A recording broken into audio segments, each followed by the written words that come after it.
Assalamualaikum warahmatullahi wabarakatuh. Saya Lufina Damayanti. Saya ingin membawakan presentasi dasar-dasar perpajakan. Pajak adalah pungutan wajib berupa uang yang berasal dari rakyat dan diberikan lagi kepada pemerintah negara.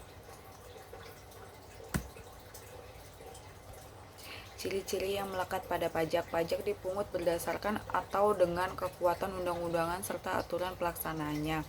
Dalam pembayaran, pajak tidak dapat ditunjukkan antara kontraprestasi individu oleh pemerintah.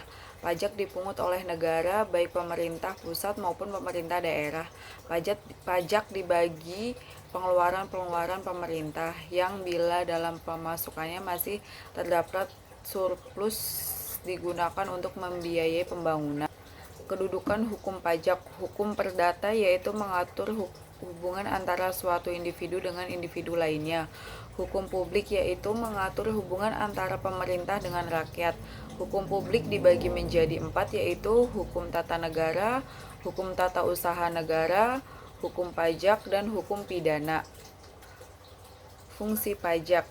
Fungsi pajak antara lain ada fungsi budgetir atau sumber keuangan negara, fungsi regularet atau pengaturan, fungsi stabilitas, fungsi redistribusi pendapatan, dan fungsi demokrasi.